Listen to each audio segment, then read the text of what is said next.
ఆ మహిళలు చరిత్ర సృష్టించారు. అసాధ్యాలను సుసాధ్యం చేశారు. స్వాభిమానంతో సాధికారతతో తయారు చేసిన ఉత్పత్తుల అమ్మకాల్లో సరికొత్త రికార్డ్ సృష్టించారు. గిన్నెస్ రికార్డ్ సృష్టించి ఆకాశమే హద్దుని చాటారు స్వయం సహాయక సంఘాల సభ్యులు.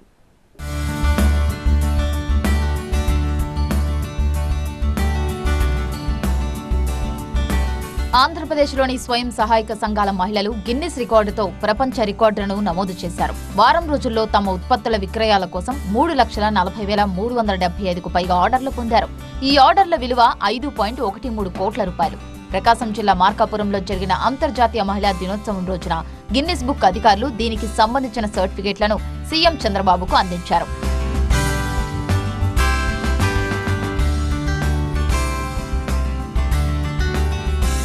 స్వయం సహాయక సంఘాల మహిళలు ప్రగతి పథంలో పయనిస్తున్నారు. సమిష్టిగా కృషి చేస్తూ ఆర్థికంగా పురోగమిస్తున్నారు. 20 ఏళ్ల క్రితం ఆవిర్భవించిన డ్వాక్రా సంఘాలు కోట్ల రూపాయల వ్యాపారం చేస్తూ ఆర్థిక ప్రక్రియలో తమదైన మార్కును నమోదు చేస్తున్నాయి. ఈ స్వయం సహాయక సంఘాలు పలు రకాల వస్తువులను తయారు చేసి కామర్స్ ఆన్లైన్ ప్లాట్ఫారం వేదికగా అమ్మకాలు చేస్తున్నాయి. మెప్మాలో ఉన్నటువంటి మహిళలు తయారు చేసే వస్తువులని ఆన్బోర్డింగ్ ద్వారా ఓఎన్డీసీ ప్లాట్ఫామ్ ద్వారా మన సంఘ మహిళలకి మరియు అందరికీ కూడా పరిచయం చేసి క్వాలిటీ తోటి క్వాంటిటీగా ఉండేలాగా అందరికీ పరిచయం చేయాలనే ఉద్దేశంతో గౌరవ ముఖ్యమంత్రి వర్యులు మరియు మా mission director Tej Bharat sir చెప్పిన ఆదేశాల ప్రకారము వాటన్నిటినీ కూడా మాకు వాటి నిబంధనల ప్రకారం ఓఎన్డీసీలో పెట్టడం జరిగింది. ఈ ఓఎన్డీసీకి మా సంఘ మహిళల నుంచి చాలా మంచి రెస్పాన్స్ రావడం జరిగింది. కేంద్ర ప్రభుత్వం ఆధ్వర్యంలోని open network for digital commerce online platform ను స్వయం సహాయక సంఘాలు వినియోగించుకునేలా అధికారులు చర్యలు చేపట్టారు. అలాగే కొన్ని స్టార్టప్ కంపెనీలు రూపొందించిన యాప్ల ద్వారా సంఘాలు తయారు చేస్తున్న 1000 రకాల ఉత్పత్తులను ప్రజలకు పరిచయం చేస్తున్నారు. ఈ సంఘాల ఉత్పత్తులకు ఆర్డర్లు ఫిబ్రవరి 27 నుంచి ప్రారంభమయ్యాయి.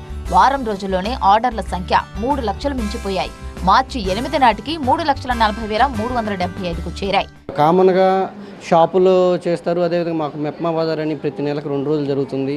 అదే కాకుండా ప్రతి మహిళ కూడా ఆర్థికంగా బలోపేతం అవ్వాలని మిషన్ డైరెక్టర్ గారు గౌరవ సీఎం గారి ఆదేశాల మేరకు ఇదంతా చేస్తున్నారు. సో దీని యొక్క ఉద్దేశం ఏంటంటే ఇప్పుడంతా డిజిటల్ వైపు జనాలు పరిగెడుతూ ఉన్నారు. ఆ డిజిటల్ వైపు మనం వెళ్ళాలి అంటే కంపల్సరీగా మనకు కూడా డిజిటల్ కామర్స్ వెబ్సైట్ ఉండాలి. అదేవిధంగా ఒక యాప్ ఉండాలి. ఆ యాప్ని డిజైన్ చేసి తద్వారా ఈ యొక్క ఎస్హెచ్జి ఉత్పత్తులను ఆన్బోర్డింగ్ చేయడం జరిగింది. ఈ కామర్స్ వేదికను మహిళా సంఘాలు మరింత విస్తృతంగా ఉపయోగించుకోవడంపై అవగాహన పొందడానికి మెప్మా ఆధ్వర్యంలో మహిళలు శిక్షణ పొందారు. మెప్మా ద్వారా తాము తయారు చేసుకున్న ఉత్పత్తులను దేశంలోనే కాకుండా విదేశాలకు కూడా ఎగుమతి చేయగలుగుతున్నామని ఒంగోలులోని స్వయం సహాయక సంఘాల ద్వారా చిన్న తరహా పరిశ్రమలు ఏర్పాటు చేసుకున్న మహిళలు చెబుతున్నారు. ఇంట్లోనే పచ్చళ్ళు కారాలు తయారు చేయడం స్టార్ట్ చేశాను.